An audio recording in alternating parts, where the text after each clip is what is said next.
بسم اللہ الرحمن الرحیم ان الحمد للہ نحمده ونستعینه ونستغفره من يهده اللہ فلا مضل له ومن يضلل فلا هادی له واشهد ان لا الہ الا اللہ وحدہ لا شریک له واشهد ان سیدنا ونبینا وحبیبنا وشفیعنا وقرۃ اعیننا محمد عبدہ ورسولہ صلی اللہ تبارک و تعالی علیہ وعلی آلہ واصحابہ وازواجہ وذریتہ وبارک وسلم تسلیما کثیرا اما بعد فاعوذ باللہ من الشیطان الرجیم بسم اللہ الرحمن الرحیم اعلموا انما الحیاة الدنیا لعب ولہو وزینۃ وتفاخر بینکم وتکاثر فی الاموال والاولاد وقال تعالی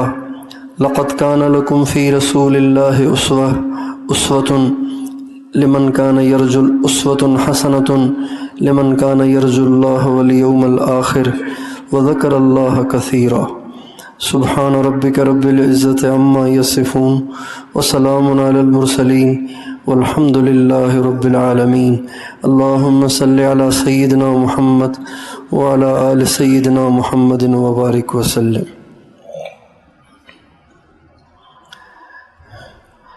میرے محترم بھائی اور دوستو، اللہ تعالیٰ نے اس امت کو سب سے بڑا جو انعام عطا فرمایا ہے وہ یہ ہے کہ اس امت کے لیے نمونہ اور اس امت کا امام اور اس امت کا مقتدی اور اس امت کا رہنما، سارے مقتداؤں کا سردار، سارے اماموں کا سردار، سارے نبیوں کا سردار ہے۔ حضرت محمد صلی اللہ علیہ وسلم ہمارے رہنما ہیں، ہمارے مقتدی ہیں، ہمارے رہبر ہیں، اور اللہ تعالیٰ نے ہمیں ہر چیز میں ان کی اتباع کا حکم دیا ہے۔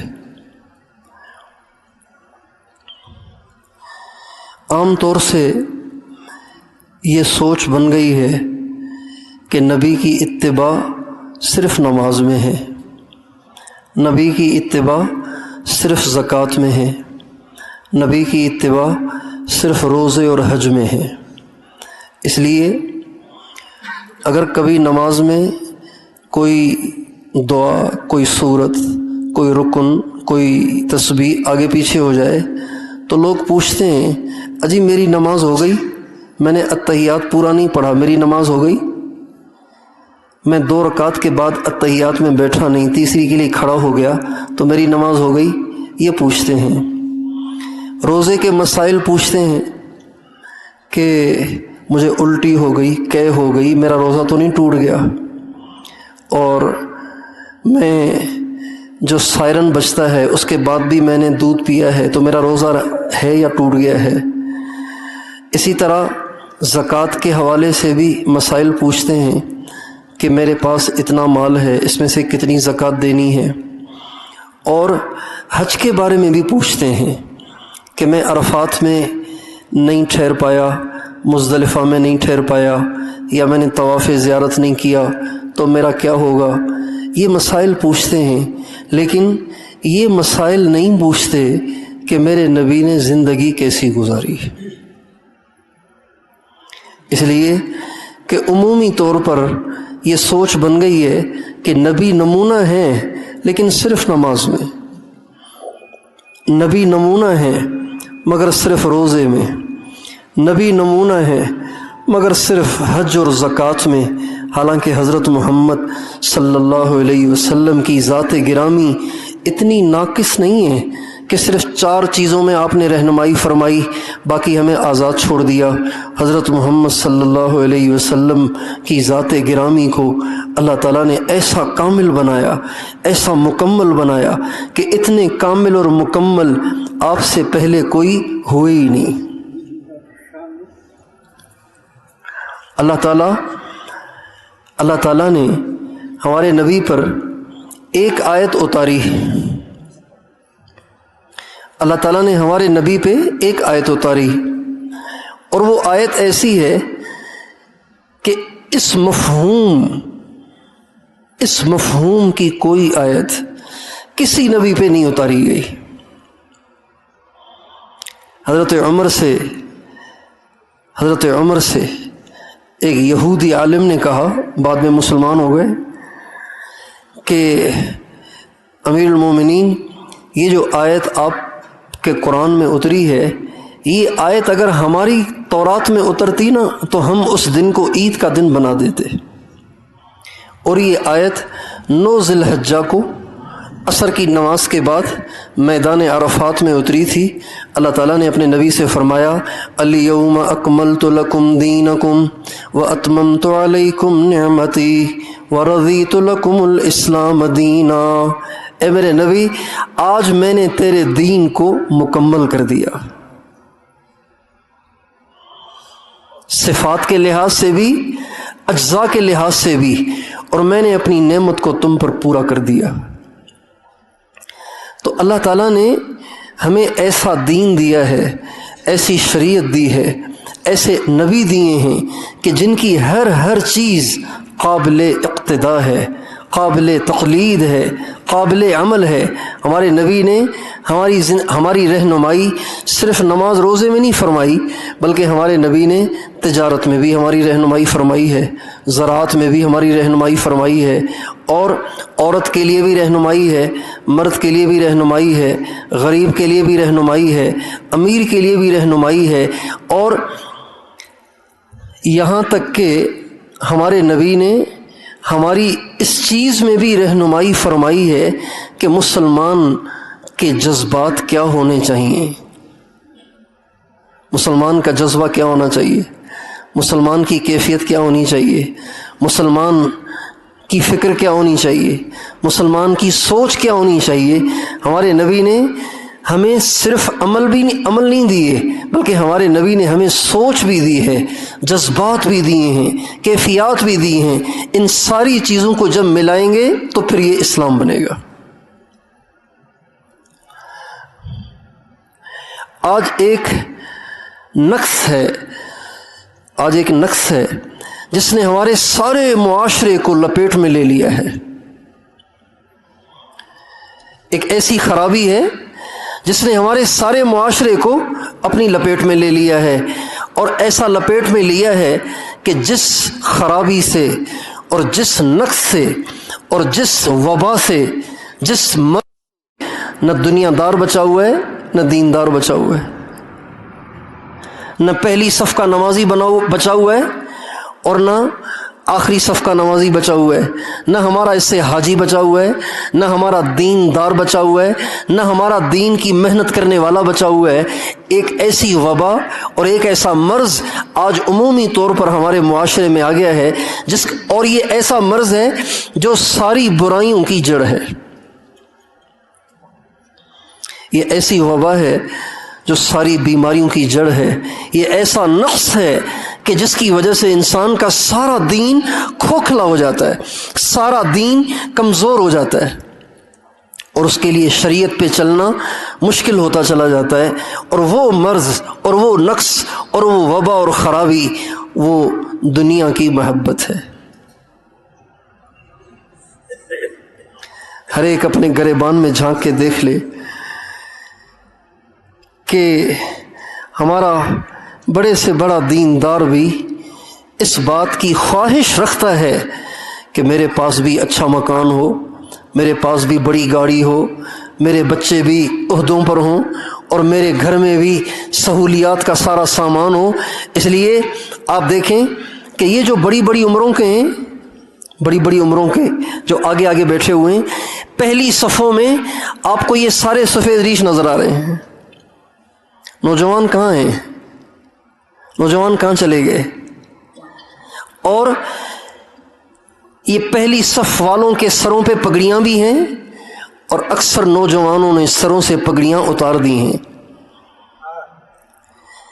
اور یہ جو شروع والے بیٹھے ہوئے ہیں، ان میں سے 99% کے چہروں پہ داڑھیاں ہیں، اور جو نوجوان ہیں ان میں سے کتنے ایسے ہیں جنہوں نے اپنے چہروں سے حضور کی سنت کو مٹا دیا ہے، اور کتنے ایسے نوجوان ہیں کہ جو نماز پڑھتے ہیں لیکن فجر میں ان سے نہیں اٹھا جاتا، جماعت میں وہ شریک نہیں ہو پاتے۔ اس کی وجہ اس کے سوا کچھ نہیں ہے کہ آج دنیا کی محبت نے ہمیں اپنی لپیٹ میں لے لیا ہے، اور اس نوجوان نسل کے دنیا کی محبت کے مرض میں مبتلا ہونے کی وجہ یہ ہے کہ ان بڑوں نے ان نوجوانوں کو یہ نہیں بتایا کہ سب سے بڑا اعزاز نبی کی غلامی ہے، بلکہ انہوں نے بھی اپنے بچوں کو یہ پٹی پڑھائی ہے کہ بیٹا جتنا زیادہ کماؤ گے اتنی زیادہ عزت پاؤ گے۔ اس لیے جس کی خواہشات پاکستان میں ملنے والی سیلری سے پوری نہیں ہوتی، پاکستان میں ملنے والی آمدن سے پوری نہیں ہوتی، تو ماں باپ اسے کہتے ہیں کوشش کرو کہیں باہر کا ویزا اپلائی کر لو، باہر کمانے کے لیے چلے جاؤ اور وہاں سے زیادہ پیسہ لاؤ تاکہ ہم بھی تو بڑا مکان بنائیں، ہم بھی تو بڑا بنگلہ بنائیں، ہمارے پاس بھی تو گاڑیاں ہوں۔ دیکھو فلاں کا بیٹا دبئی گیا، وہاں سے کما کے لایا، کتنا بڑا بنگلہ ہے ان کا۔ یہ ایک ایسا مرض ہے جس نے بلوچستان کو بھی لپیٹ میں لے لیا، سندھ کو بھی لپیٹ میں لے لیا، خیبر پختونخوا کو بھی لپیٹ میں لے لیا، پنجاب کو بھی لپیٹ میں لے لیا، اور ساری امت مسلمہ آج اس مرض میں ایسی مبتلا ہوئی ہے کہ آج وجہ سے اور مال کی وجہ سے، مالدار بننے کے شوق میں، پیسے والا بننے کے شوق میں آج ان کی فرض نمازیں تباہ ہو رہی ہیں، فرض نمازیں تباہ ہو رہی ہیں۔ کتنے دیندار لوگ، باشرہ لوگ، دیندار لوگ، لوگ، لیکن انہوں نے پیسے والا اور مالدار اور امیر بننے کے شوق میں اپنی بچیوں کو اسکولوں میں ڈال دیا، یونیورسٹیوں میں ڈال دیا، کالجوں میں ڈال دیا۔ آپ خیبر پختونخوا چلے جائیں، یہاں ذرا یہ ماحول کم ہے، خیبر پختونخوا چلے جائیں، پشاور چلے جائیں، مینگورہ چلے جائیں، کوہاٹ چلے جائیں، بنوں چلے جائیں، یہ دین کے مراکز تھے، اور یہاں شریعت عوام الناس کے اندر پوری طرح رائج تھی، لیکن آج انہوں نے پیسے والا بننے کے شوق میں، مالدار بننے کے شوق میں اپنی بچیوں کو یونیورسٹیوں کے حوالے کیا۔ وہاں لڑکے لڑکیاں کٹھے پڑھ رہے ہیں اور پردے اتر رہے ہیں، زنا بڑھ رہا ہے، بے حیائی بڑھ رہی ہے، اور پیسہ تو آ رہا ہے لیکن دین جا رہا ہے۔ اور میرے دوستو، پیسہ ہمیشہ رہنے والی چیز نہیں ہے، پیسہ ہمیشہ رہنے والی چیز نہیں ہے۔ اللہ تعالیٰ فرماتے ہیں ما عندکم ینفد وما عند اللہ باق، تمہارے پاس جو کچھ ہے یہ سب ختم ہو جائے گا، لیکن اللہ کے پاس جو کچھ ہے وہ ختم ہونے والا نہیں ہے۔ اس لیے ہمارے نبی نے اپنی امت کی اس لحاظ سے بھی رہنمائی فرمائی ہے کہ مسلمان کو کن جذبات کے ساتھ جینا ہے، کن جذبات کے ساتھ زندگی گزارنی ہے۔ آپ اپنے نبی کی زندگی کو پڑھ کے دیکھ لیجئے کہ آپ کے نبی کی زندگی، جس نبی کے ہم نام لیوا ہیں، جس نبی کے نام لینے میں ہمیں مزہ آتا ہے، جس نبی کی محبت کا ہم دم بھرتے ہیں، جس نبی کی محبت کے ہم دعوے دار ہیں، اس نبی کی اپنی زندگی کیا تھی؟ ان کے پاس کون سا براق تھا، ان کے پاس کون سا محل اور کون سا بنگلہ تھا، اور ان کے پاس کون سے زیورات تھے اور کون سے ہیرے اور جواہرات تھے؟ ان کی ساری زندگی غربت میں گزری ہے۔ ہم اپنے نبی کی زندگی کو دیکھتے ہیں، ہمارے نبی کی زندگی اتنی قسم پرسی میں گزری ہے کہ آپ کے ذلہ پشین میں اتنا غریب کوئی نہیں ہوگا جتنے غریب ہمارے نبی تھے۔ اور آپ کی یہ غربت اضطراری نہیں تھی، اختیاری تھی، آپ اپنے آپ کو جان کر کرتے تھے۔ اور غربت کا عالم یہ تھا کہ آپ کے پاس کھانے کے لیے روٹی بھی نہیں ہوتی تھی۔ ایک دفعہ آپ مسجد میں بیٹھ کے نماز پڑھ رہے تھے،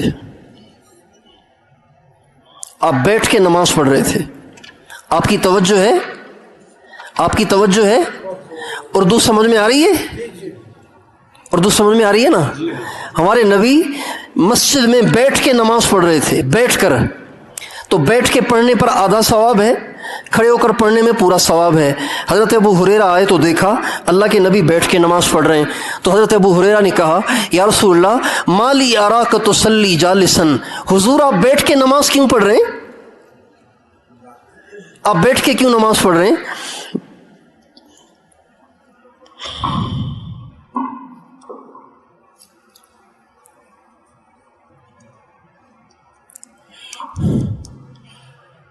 چھوڑ دیں، بس چھوڑ دیں۔ مالی اراک تصلی جالسا، آپ بیٹھ کے کیوں نماز پڑھ رہے ہیں؟ آپ علیہ السلام نے فرمایا الجوع یا ابا ہریرہ، ابو ہریرہ بھوک، ابو ہریرہ بھوک، کھڑا نہیں ہوا جا رہا، بھوک بہت ہے۔ حضرت ابو ہریرہ نے جب یہ سنا تو رونے لگے۔ آپ علیہ السلام نے فرمایا لا تبکی یا ابا ہریرہ، ابو ہریرہ رو نہیں، فإن شدت الحساب لا تصیب الجائع یوم القیامہ، اس لیے کہ جو اللہ کی وجہ سے بھوکا رہا قیامت کے دن اس کا حساب نہیں ہوگا۔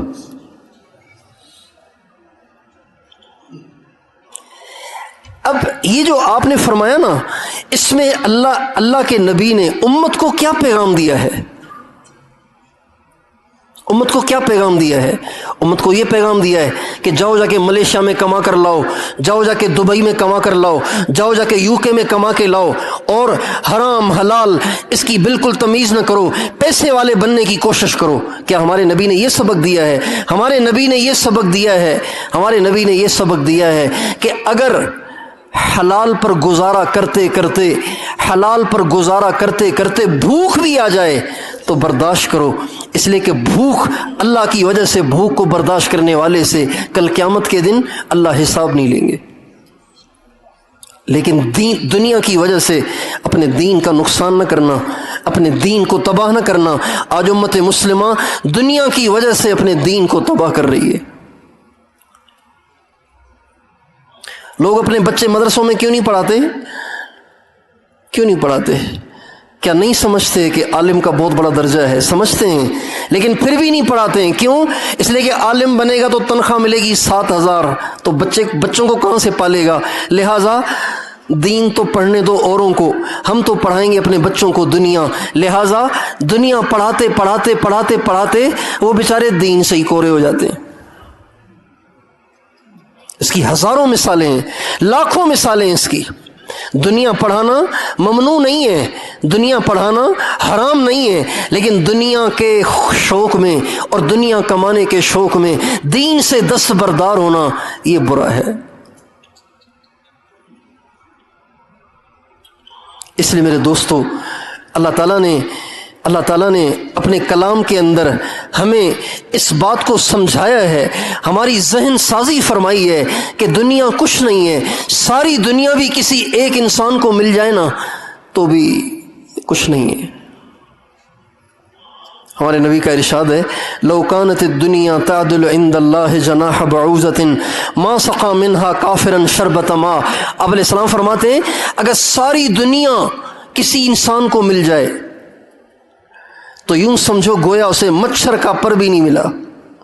اللہ تعالیٰ کے نزدیک اس ساری دنیا کی قیمت مچھر کے پر کے برابر بھی نہیں ہے، اور ہمارے نبی نے عملاً اسے دکھایا۔ آپ کی مسجدیں پہلے کچی ہوتی تھیں، بلوچستان میں مسجدیں پہلے کچی ہوتی تھیں، قالین نہیں ہوتے تھے، چٹائیاں ہوتی تھیں، لیکن اب مسجدیں پکی ہیں، قالین بچھے ہوئے ہیں، لیکن نوجوان کہاں ہیں؟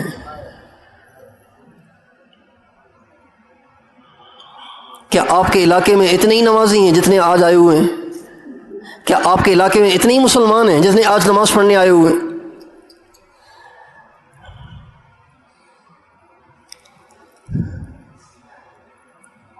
اس لیے وہ سادگی زیادہ اچھی ہے جس میں دین کی حفاظت ہو، اس امیری سے جس میں دین کا نقصان ہو جائے۔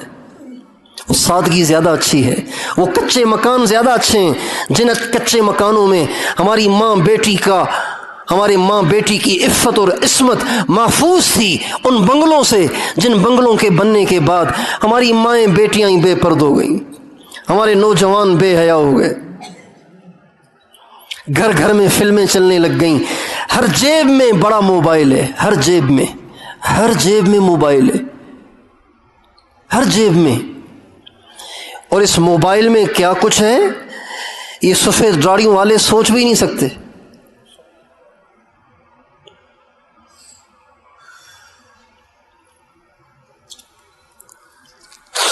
آج سے 25 سال پہلے جب کسی کو پی ٹی سی ایل پہ کال کرنی ہوتی تھی نا، پی ٹی سی ایل پہ کال کرنی ہوتی تھی تو 5 روپے کا 1 منٹ ہوتا تھا۔ اس وقت 5 روپے بڑی چیز تھی۔ مجھے یاد ہے اس وقت 4 روپے کا 1 کلو دودھ ہوتا تھا، 4 روپے 1 کلو دودھ۔ اس وقت پی ٹی سی ایل پہ کسی کو فون کرنا ہے نا پاکستان میں تو 5 روپے کا 1 منٹ، آج سے 25 سال پہلے۔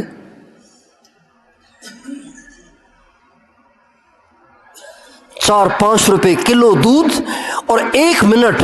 اگر آپ پی ٹی سی ایل پہ کسی سے بات کریں گے پی سی او سے تو 5 منٹ لیتے تھے، 5 روپے لیتے تھے 1 منٹ کے۔ آج ساری رات آپ غیر محرموں سے گپے لگائیں صرف 5 روپے دے دیں، ساری رات فلمیں دیکھیں صرف 5 روپے دے دیں۔ آپ کا آٹا مہنگا، آپ کا پیٹرول مہنگا، آپ کا آئل مہنگا، آپ کی چینی مہنگی، آپ کی کالیں سستی ہیں، کوئی تو اس کو سمجھتا کہ ہمارے ساتھ کیا کھیل کھیلا جا رہا ہے۔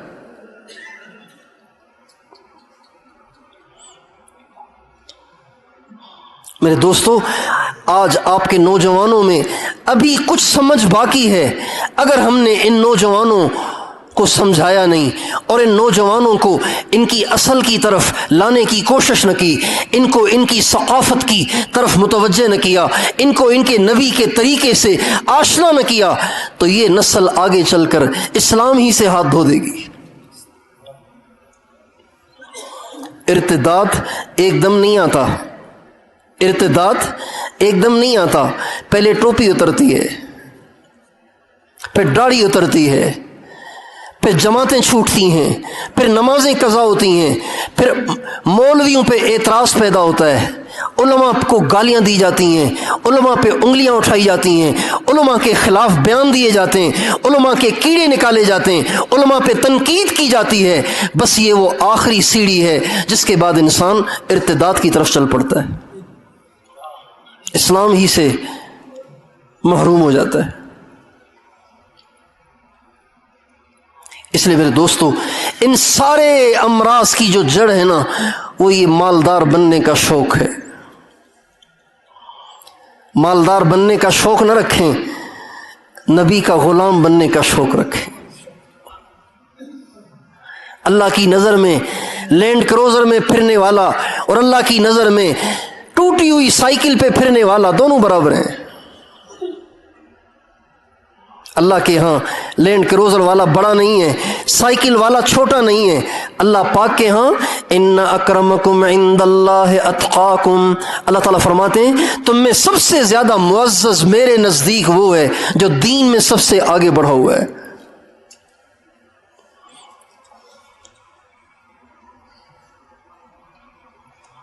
اس لیے میں اور آپ اپنے نبی کو اپنا رہنما بناتے ہوئے دنیا کے شوق چھوڑ دیں، اس سے توبہ کر لیں۔ بھئی مجھے نہیں بننا مالدار، میں ایسے ہی ٹھیک ہوں، اللہ نے مجھے جس حال میں رکھا ہے اس حال میں ہی ٹھیک ہوں۔ سرکار دو عالم صلی اللہ علیہ وسلم ایک دفعہ چٹائی پر لیٹے ہوئے تھے۔ حضرت عبداللہ ابن مسعود کہتے ہیں ہم نے کہا لو اتخذنا لک وطاء، یا رسول اللہ آپ کے لیے کوئی نرم بستر بنا دیں، نرم بستر جس پہ آپ آرام سے سوئیں۔ اس لیے وقد اثر فی جنبہ، اس لیے کہ چٹائی نے آپ کی پیٹھ پہ نشان ڈال دیے تھے۔ اے ہائے، سرکار کی پیٹھ میں نشان پڑ گئے تھے چٹائی پہ لیٹنے کی وجہ سے۔ عبداللہ ابن مسعود کو دیکھ کے ترس آ گیا کہ یا رسول اللہ آپ کے لیے نرم گدا بنا دیں۔ آپ نے فرمایا مالی وللدنیا ما انا فی الدنیا الا کراکب استظل تحت شجرۃ ثم راح وترکها۔ عبداللہ میں کیا کروں دنیا سے، میں تو اس دنیا میں مسافر ہوں، مسافر کیسے سفر کرتا ہے؟ سیٹ مل جائے تو اچھا، نہیں تو کھڑے کھڑے بھی سفر کر لیتا ہے۔ ہم لوگ ٹرین کا سفر کرتے ہیں نا، جاتے ہیں نا رائے گنج جاتے ہیں، ٹرین کا سفر کرتے ہیں تو ہم دیکھتے ہیں کچھ لوگ برتھ پہ لیٹے ہوتے ہیں، کچھ لوگ سیٹوں پہ بیٹھے ہوتے ہیں، کچھ راستوں میں ہی بیٹھ جاتے ہیں، اور کچھ بیت الخلاؤں کے سامنے ہی کپڑا بچھا کے بیٹھ جاتے ہیں۔ کیوں؟ سفر ہے۔ بیت الخلاء کے سامنے بھی گزر جائے گا، کھڑے کھڑے بھی گزر جائے گا، بغیر بکنگ کے بھی گزر جائے گا، بغیر ریزرو بھی گزر جائے گا، بغیر بھی گزر جائے گا، اس لیے کہ سفر ہے۔ حضرت عبداللہ ابن عمر رضی اللہ تعالی عنہما کے کندھے پر ہمارے نبی نے ہاتھ مارا اور فرمایا، عبداللہ کن فی الدنیا کأنک غریب، دنیا میں ایسے رہو جیسے نہ کوئی تمہیں جانتا ہے نہ تم کسی کو جانتے ہو۔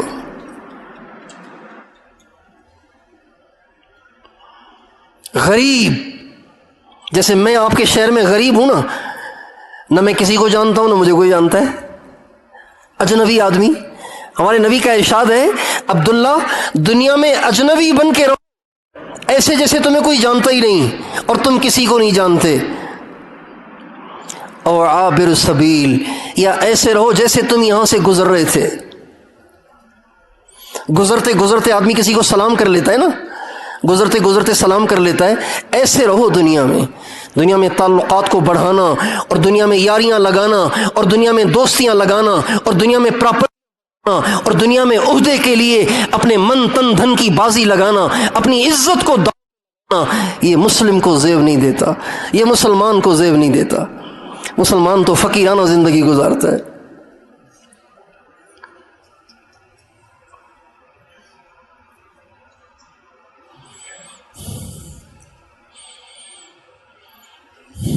ایک چھوٹی سی حدیث سن لیجئے پھر میں ختم کرتا ہوں۔ ایک دفعہ ہمارے نبی مسجد میں دوپہر کے وقت میں تشریف لائے، دوپہر کے وقت میں مسجد میں تشریف لائے تو آپ نے دیکھا کہ حضرت ابو بکر بھی بیٹھے ہوئے تھے، حضرت عمر بھی بیٹھے ہوئے تھے۔ یہ وقت تھا کیلولے کا، کیلولے کا وقت تھا۔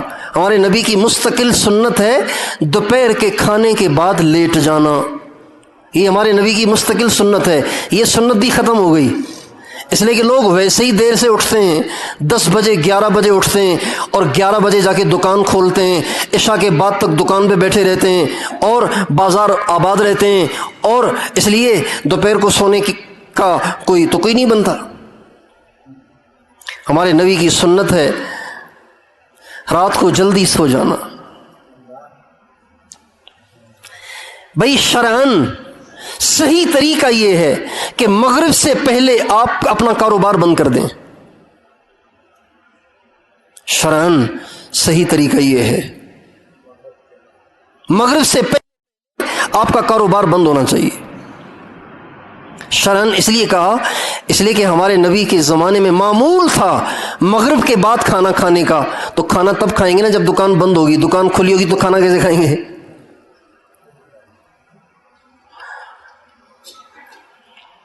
مغرب کے بعد بازاروں میں سناٹا ہو، بازار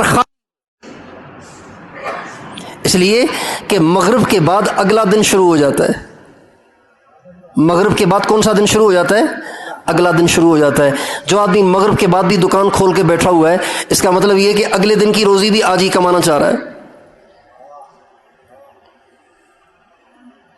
حدیث قدسی میں اللہ فرماتے ہیں، یا ابن آدم لا تسألنی رزق غد کما لا اسألک عمل غد، میرے بندے تو مجھ سے کل کی روزی نہ مانگ، میں تجھ سے کل کی نماز تو نہیں مانگتا ہوں، میں تو آج کی نماز مانگتا ہوں، آج کا عمل مانگتا ہوں۔ مغرب سے پہلے سارے کاروبار، مغرب کے بعد کھانا، عشاء کے بعد جلدی سونا۔ ہمارے نبی کا ارشاد ہے، لا ثمرۃ بعد العشاء، عشاء کے بعد گپ شپ کی کوئی گنجائش نہیں ہے۔ یہ وبا پہلے کراچی میں تھی، اب بلوچستان میں بھی آ گئی ہے۔ میں نے وہاں چمن میں ساتھیوں سے پوچھا، میں نے کہا یہاں بھی نوجوان رات کو گھروں میں دیر سے آتے ہیں؟ کہاں یہ وبا اب یہاں بھی آ گئی ہے کہ رات کو دیر تک نوجوان باہر گھومتے پھرتے ہیں اور رات کو دیر سے آتے ہیں، اور ماں باپ کو پتہ ہی نہیں کہ کہاں وہ کیا کر رہے ہیں۔ کیا کرتے ہیں؟ 5-7 آپس میں بیٹھ جاتے ہیں، فیس بک کھول لیتے ہیں اور اجتماعی طور پہ بیٹھ کے اس میں دیکھتے ہیں، اجتماعی طور پر اللہ کو ناراض کرتے ہیں، اور ماں باپ کو پتہ ہی نہیں ہے۔ مغرب کے بعد کھانا، عشاء کے بعد جلدی سونا اور صبح کو جلدی اٹھنا۔ اللہ تعالیٰ فرماتے ہیں تتجافى جنوبهم عن المضاجع يدعون ربهم خوفا وطمعا ومما رزقناهم ينفقون فلا تعلم نفس ما اخفي لهم من قرة اعين جزاء بما كانوا يعملون۔ اللہ تعالیٰ فرماتے ہیں وہ بڑے خوش قسمت بندے ہیں جو رات کو اٹھ کے اللہ کو تہجد میں پکارتے ہیں۔ اللہ تعالیٰ فرماتے ہیں کے لیے میں نے وہ انعام تیار کر رکھے ہیں جو کوئی جان ہی نہیں سکتا۔ رات کو جلدی سونا اور پھر دوپہر کا کھانا کھا کے تھوڑی دیر لیٹ جانا، یہ ہمارے نبی کی سنت ہے۔ ہمارے نبی مسجد میں آئے، حضرت ابو بکر حضرت عمر مسجد میں بیٹھے ہوئے تھے، تو آپ نے کہا اس وقت آپ لوگ یہاں کیا کر رہے ہیں؟ یہ تو لیٹنے کا وقت تھا، آپ لوگ یہاں کیا کر رہے ہیں؟ کہنے لگے یا رسول اللہ بھوک اتنی شدید ہے کہ گھر میں بیٹھا نہیں جا رہا،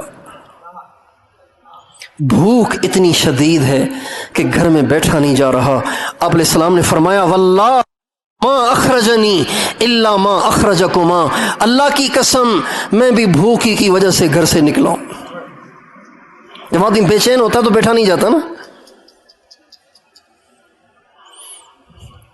آپ علیہ السلام نے حضرت ابو بکر صدیق کو، حضرت عمر فاروق دونوں کو لیا اور چل پڑے ایک صحابی کی طرف۔ حضرت ابو طلحہ انصاری کے گھر آپ تشریف لے گئے۔ ان کے گھر گئے تو وہ خود نہیں تھے، وہ باغ میں گئے ہوئے تھے، ان کی بیوی موجود تھیں، حضرت ام سلیم رضی اللہ تعالیٰ عنہ وہ موجود تھیں۔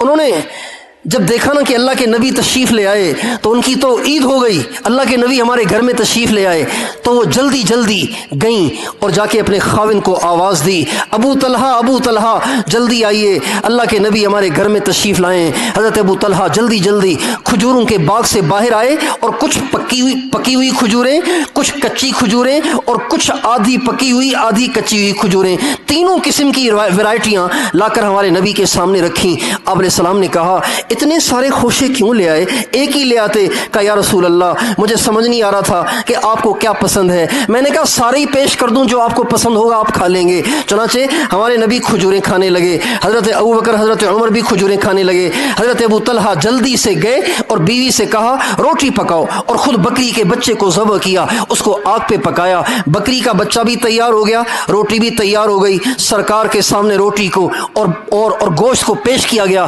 آپ علیہ السلام نے ایک روٹی اٹھائی، اس پہ گوشت کا ٹکڑا رکھا اور آپ نے فرمایا یا ابا طلحہ، یا نہیں یہ حضرت ابو ایوب تھے، ابو طلحہ نہیں ابو ایوب تھے۔ آپ نے فرمایا یا ابا ایوب ابلغ بہذا فاطمہ فانہا لم تصب شیئا منذ ایام، ابو ایوب یہ میری بیٹی فاطمہ کو دے آؤ، اس نے بھی کئی دن سے کچھ نہیں کھایا۔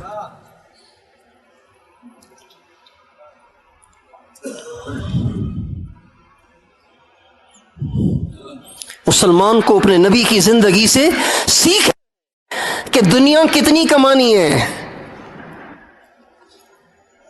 دنیا سے کتنا دل لگانے کی گنجائش ہے۔ ہم تو دنیا کے مست ہو گئے، دنیا کے دیوانے ہو گئے، دن رات کی فکر میں ہم مبتلا ہو گئے میرے دوستو، اس لیے ہمارے دین کا نقصان ہو گیا۔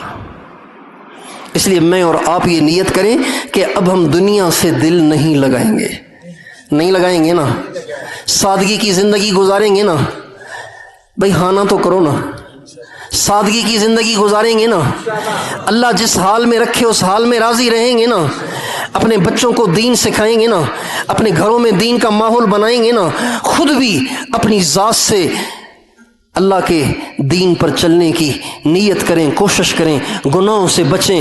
ہر ایک کو یہ بات سمجھائیں، ہر ایک کو یہ بات سمجھائیں، ہر ایک کو اس پہ لائیں، اپنے گھروں میں ماحول بنائیں، اور ہر ایک کو اس پر لانے کا جو جذبہ ہے نا، جو جذبہ ہے یہ آپ کو حاصل ہوگا تبلیغ میں جانے سے۔ تبلیغ میں جائیں گے تو اوروں کو دین پہ کیسے لانا ہے اس کا ڈھنگ بھی آئے گا اور اس کی فکر بھی آئے گی، اور اہل اللہ کی صحبت اختیار کریں، اس صحبت میں رہنے سے آپ کے دل سے دنیا کی رغبت کم ہوگی، اللہ کی محبت زیادہ ہوگی، اللہ کے نبی کی محبت زیادہ ہوگی، سنت کا شوق زیادہ ہوگا۔ اللہ تعالیٰ مجھے اور آپ کو عمل کرنے کی توفیق عطا فرمائے۔ محمد وعلی آل سیدنا محمد وبارک وسلم۔ اے اللہ، ہم تیرے بڑے خطا کار گناہ گار، گناہوں میں ڈوبے ہوئے تیرے بندے تیرے سامنے حاضر ہیں۔ جمعے کا مبارک دن ہے اے اللہ، جمعے کی مبارک گھڑیاں ہیں، جمعے کی نماز ہم نے پڑھی ہے اے اللہ۔ جمعے کے دن اے اللہ مسجدوں کے دروازوں پہ بھکاریوں کی لائنیں ہوتی ہیں اے اللہ، ہم بھی بھکاری ہیں، ہم بھی فقیر ہیں، ہماری بھی تیرے سامنے لائن ہے اے اللہ۔ ہماری جھولیاں بھی اپنی مغفرت سے بھر دے، ہمارے گناہوں کو بھی معاف کر دے اللہ۔ ہمارے گناہ بہت زیادہ ہو گئے ہیں اے اللہ، ہماری کم قسمتی کہ گناہ کر کر کے ہم نے بال سفید کر لیے اور دلوں کو سیاہ کر دیا۔ اے مالک الملک، ہمارے گناہوں کو اپنی رحمت سے معاف کر دے، ہمارے گناہوں کو معاف کر دے، ہماری خطاؤں سے درگزر کر دے اللہ۔ ہم اپنے گناہ کسی کو بتا بھی نہیں سکتے اللہ، رسوا ہو جائیں گے، ذلیل ہو جائیں گے تیرے اے اللہ۔ اپنے سارے گناہ ہم تیرے سامنے رکھتے ہیں اے اللہ، تو ماؤں سے زیادہ مہربان ہے اللہ۔ ہماری مثال اس بچے کی سی ہے جس کے کپڑوں میں پاخانہ نکل گیا ہے اے اللہ، وہ کسی کے پاس نہیں جاتا اس لیے کہ اسے پتہ ہے کہ ہر کوئی نفرت کرے گا اے اللہ، وہ سیدھا ماں کے پاس جاتا ہے، اسے پتہ ہے کہ ماں نفرت نہیں کرے گی بلکہ ماں نہلائے گی، دھلائے گی، دوبارہ کپڑے پہنا کے گود میں بٹھائے گی اے اللہ۔ تو ماؤں سے زیادہ مہربان ہے۔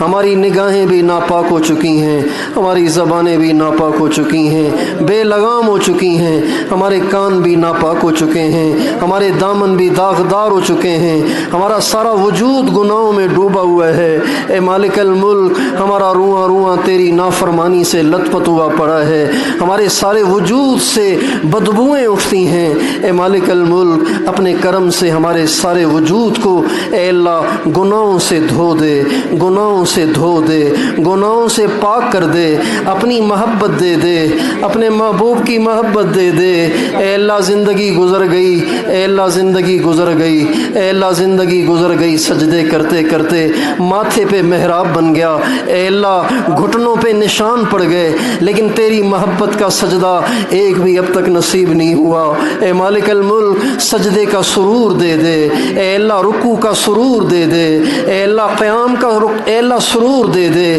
وہ بھی تو تیرے بندے تھے جو ساری رات سجدے میں گزار دیتے تھے اے اللہ۔ امام اعظم نے 40 برس عشاء کے وضو سے فجر کی نماز پڑھی اے اللہ۔ ہماری تو ساری راتیں سونے میں گزر جاتی ہیں، غفلت سے گزر جاتی ہیں، تو آدھی رات کو آوازیں لگاتا ہے کوئی ہے مانگنے والا، ہم فقیر ہو کر بھی پڑے سو رہے ہوتے ہیں اے مالک الملک۔ یہ غفلت کی زندگی ختم کر دے، اب ہمیں اپنی محبت دے دے، اپنی معرفت دے دے، اپنا عشق دے دے اے اللہ۔ ہم دنیا کے لیے روتے ہیں، ہمیں اپنی محبت میں رونے والا بنا دے اے اللہ۔ ہم اپنے رشتہ داروں کے لیے روتے ہیں، ہمیں اپنے نبی کو یاد کر کے رونے والا بنا دے اے اللہ۔ حضرت عمر ایک دفعہ ایک گھر کے پاس سے گزر رہے تھے، ایک عورت حضور کو یاد کر کے رو رہی تھی اے اللہ۔ حضرت عمر بھی وہیں بیٹھے بیٹھے صبح تک روتے رہے اے اللہ۔ ہمیں بھی اپنے نبی کی محبت میں رونا نصیب فرما دے، ہمیں بھی اپنے نبی کی محبت میں رونا نصیب کر دے، سنت کا شوق دے دے، سنت کا ذوق دے دے۔ ہمارے نوجوانوں نے سنتیں چھوڑ دی ہیں، انہوں نے داڑیاں منڈا دی ہیں اے اللہ، انہوں نے پگڑیاں اتار دی ہیں اے اللہ، انہوں نے ٹوپیاں اتار دی ہیں اے اللہ۔ بڑے موبائل نے ان کے تقوی کی دھجیاں اڑا دی ہیں اے اللہ، ان کے حیا کی دھجیاں اڑا دی ہیں۔ ہمارے بیٹیاں بے پرد ہو گئی ہیں اے مالک الملک۔ اے بادشاہوں کے بادشاہ، دل تو ہمارے ہاتھ میں نہیں ہے، دل تو تیرے قبضے میں ہے۔ ساری دنیا میں اسلام کا بول بالا کر دے، ہمارے بچے ہمیں واپس کر دے، ہماری نسل ہمیں واپس کر دے، ہماری مائیں بیٹیاں ہمیں واپس کر دے۔ انہیں اماں فاطمہ، اماں خدیجہ، اماں عائشہ کے نقش قدم پہ چلنے کا شوق دے دے اللہ۔ ہمارے گھروں میں دین کو زندہ کر دے، ہمارے گھروں میں دین کو زندہ کر دے اللہ ہماری ماؤں کی گودیں آج بانجھ ہو گئی ہیں، ان سے کتب تیار نہیں ہو رہے، ان سے ابدال تیار نہیں ہو رہے، ان سے دائی تیار نہیں ہو رہے، ان سے ڈانسر نکل رہے ہیں، سنگر نکل رہے ہیں، کرکٹر نکل رہے ہیں، ایکٹر نکل رہے ہیں۔ اے مالک الملک، ہماری ماؤں کی گودوں کو دوبارہ سے ہرا بھرا کر دے، ان کی گودوں میں عبد القادر جیلانی جیسے دے دے، جنید بغدادی جیسے دے دے، بایزید بستامی جیسے دے دے، مولانا الیاس صاحب جیسے دے دے، حضرت مدنی جیسے دے دے، ہمارے حاجی صاحب جیسے دے دے۔ اے اللہ تیرے خزانے ختم نہیں ہو گئے، تو ایسے اور بھی بہت سے بنا سکتا ہے۔ اے مالک الملک، ہمارے بچوں کو قبول کر، ہماری نسلوں کو قبول کر، ہمارے اہل و عیال کو قبول کر، ہمارے بچوں کو قرآن پاک کا حافظ بنا، قرآن کا عاشق بنا، اے اللہ عالم ربانی بنا، اے اللہ دین کا دائی بنا، اے اللہ متقیوں کا امام بنا، اللہ کروڑوں کی ہدایت کا ذریعہ بنا، ہماری قیامت تک کی نسلوں کے ایمان کی حفاظت فرما۔ اے اللہ یہ بلوچستان تو سیدھا سادہ علاقہ تھا، ان کی عورتیں اے اللہ با پرد تھیں، ان کے نوجوانوں کے سروں پہ بھی پگڑیاں ہوتی تھیں۔ اے اللہ باطل یہاں بھی آ گیا ہے، اے اللہ یہاں بھی عورتیں باہر نکل رہی ہیں، یہاں کے نوجوانوں نے بھی اب داڑیاں منڈانا شروع کر دی ہیں، اذانیں سن کے مسجد میں نہیں آتے۔ اے مالک الملک، دوبارہ سے وہ دین کی بہار لے آ، اے اللہ دین کی بہار لے آ، مسجدوں کو آباد کر دے، اے اللہ بے دینی کو ختم کر دے۔ اے اللہ پہلی صف میں بوڑھے بوڑھے کیوں نظر آتے ہیں، نوجوان کہاں چلے گئے ہیں؟ اے اللہ ان کی پہلی صفوں کو بھی نوجوانوں سے آباد فرما، کالی داڑھی والوں سے آباد فرما، اے اللہ بے داغ جوانی والے جوانوں سے آباد فرما۔ اے اللہ اسلام کا بول بالا فرما، کفر کا منہ کالا فرما، ہمارے بے نمازیوں کو پکا نمازی بنا دے، ہماری عورتوں کو پردہ دار بنا دے، ہمارے نوجوانوں کو پرہیزگار بنا دے، تبلیغ کے کام کی حفاظت فرما، آپس کے انتشار کو ختم فرما، اتحاد اور اتفاق کی صورتیں پیدا فرما۔ اے دو مختلف رنگوں اور مختلف ذائقوں کے سمندروں کو جمع کرنے والے خدا، ہمارے تبلیغ میں بھی اتفاق پیدا فرما، اتحاد پیدا فرما، اے اللہ انتشار کی صورتیں ختم فرما، اے اللہ جہاں جہاں رکاوٹیں ہیں دور فرما، ویزوں میں آسانیاں فرما، اجتماعات جوڑوں مشوروں میں سب میں برکتیں عطا فرما، کام کرنے والوں کو 6 صفات سے متصف فرما، کام کرنے والوں کو دن کی بھی جد و جہد عطا فرما، رات کی بھی جد و جہد عطا فرما۔ اے اللہ مدارس دینیہ کی حفاظت فرما، پڑھنے پڑھانے والوں کو اپنے مقربین میں شامل فرما۔ اے اللہ مہنگائی بہت ہو گئی ہے، اے اللہ ایک غریب کے لیے بچوں کو دال روٹی کھلانا مشکل ہو گیا ہے، یہ سینکڑوں طلباء کو، تیرے مہمانوں کو، تیرے نبی کے مہمانوں کو یہ علماء کہاں سے کھلائیں گے؟ اے اللہ ان کے پاس کوئی پیٹرول کے کنویں تو نہیں ہیں۔ اے مالک الملک، تو ان کو اپنے خزانوں سے عطا فرما، ان کی محتاجی کو ختم فرما۔ جب یہ مدرسے کے سفیر اے اللہ کھڑے ہو کے اے اللہ لوگوں سے 10-10 روپے کا چندہ لیتے ہیں، اے اللہ جب یہ پیٹی لے کے دروازے کے پاس بیٹھتے ہیں ہمارا دل پارا پارا ہو جاتا ہے۔ کیا تیرا دین اتنا ذلیل ہو گیا؟ کیا تیرا دین اتنا خسیس ہو گیا؟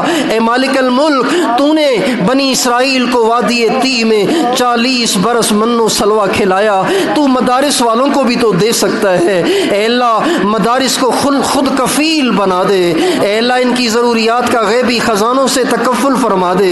جن خانقاہوں میں تیرا نام سکھایا جاتا ہے ان خانقاہوں کی حفاظت فرما۔ اے اللہ ہمارے بڑوں کی خانقاہیں تو اجڑ گئیں، اے اللہ رائے پور اجڑ گیا، سہارنپور اجڑ گیا، اے اللہ ہمارے بڑوں کی خانقاہیں اجڑ گئیں، گنگوہ اجڑ گیا، تھانہ بھون اجڑ گیا۔ اے مالک الملک، اے بادشاہوں کے بادشاہ، جہاں خانقاہیں نہیں ہیں وہاں چپے چپے پہ خانقاہیں قائم فرما۔ اے اللہ یہ انٹرنیٹ میں مبتلا نوجوان، انٹرنیٹ میں مبتلا ہماری نسل کا علاج ان خانقاہوں میں ہے۔ اے اللہ یہ حسن پرستی کا علاج ان خانقاہوں میں ہے۔ اللہ ان کو اے اللہ چپے چپے پہ خانقاہیں قائم فرما۔ اے اللہ ہر جگہ صاحب نسبت اہل اللہ تیار فرما، ہمیں ذریعے کے طور پر اپنے کرم سے استعمال فرما، جیسے تو نے دعوت اور اے اللہ مدارس کا پوری دنیا میں جال پھیلا دیا، اے اللہ خانقاہوں کا بھی جال بچھا دے، علماء حق کی حفاظت فرما، اقامت دین کے لیے ان کی کوششوں کو کامیاب بنا، ان کی آگے پیچھے سے حفاظت فرما۔ ہمارے حافظ عبداللہ صاحب پہ اے اللہ حملہ ہوا، اے اللہ ان کو کامل صحت دے دے، کامل صحت دے دے، کامل صحت دے دے، ان کو پہلے سے زیادہ تندرست کر دے، پہلے سے زیادہ ان کو حوصلہ اور ہمت دے دے۔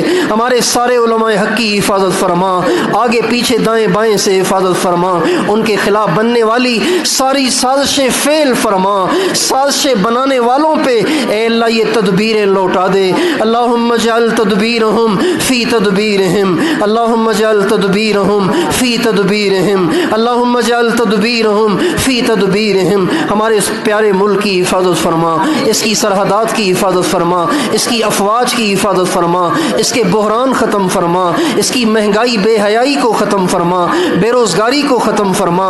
اے اللہ اس کو IMF سے نجات دے دے، اس کو اپنے پاؤں پہ کھڑا کر دے، اس کے غیبی خزانوں سے قرضے اتار دے، اس کی معیشت کو سود سے پاک کر دے۔ اے اللہ اس کو اسلام کا قلعہ بنا دے، ختم نبوت کا قلعہ بنا دے، دعوت کا قلعہ بنا دے، روحانیت کا قلعہ بنا دے، علم کا قلعہ بنا دے۔ اے اللہ جو ملک کے دشمن ہیں ان کو ہدایت دے دے، بے ہدایتوں کو دفع دور کر دے، ہمارے حکمرانوں کو دیانتدار بنا دے۔ اے اللہ جن کے مقدر میں ہدایت ہے ان کو ہدایت دے دے، بے ہدایتوں کو دفع دور کر کے ہمیں دیانتدار حکمران دے دے، دیانتدار حکمران دے دے۔ اے اللہ اس مسجد اور مدرسے کی حفاظت فرما۔ اے اللہ حضرت محتمم صاحب اور اے اللہ ان کی زندگی میں برکت عطا فرما، ان کو اپنے مقربین میں شامل فرما، ان کے ساتھ دوسرے مدرسین، معاونین سب کو اپنا قرب عطا فرما، ان کے طلباء کو اپنا قرب عطا فرما، تقوی عطا فرما۔ اے اللہ اس پورے مجمع پہ نظر رحمت فرما۔ اے اللہ اس مجمع میں جو بیمار ہیں ان کو صحت دے دے، جو مقروض ہیں ان کے قرضے اتار دے، بے گھروں کو گھر دے دے، جن بچے بچیوں کے رشتے نہیں ہو رہے ان کے خیر والے رشتے کرا دے، بے اولادوں کو نیک صالح اولاد دے دے۔ اس پورے علاقے کو دین کا مرکز بنا، دعوت کا مرکز بنا، علم کا مرکز بنا، روحانیت کا مرکز بنا، یہاں کی بے دینی کو ختم کر دے، 100% سب کو نمازی بنا دے، دیندار بنا دے، دین کا دائی بنا دے۔ اے اللہ ہمارے اس کہنے سننے بیٹھنے کو اپنی بارگاہ میں قبول فرما، ہونے والی کوتاہیاں اپنی رحمت سے معاف فرما۔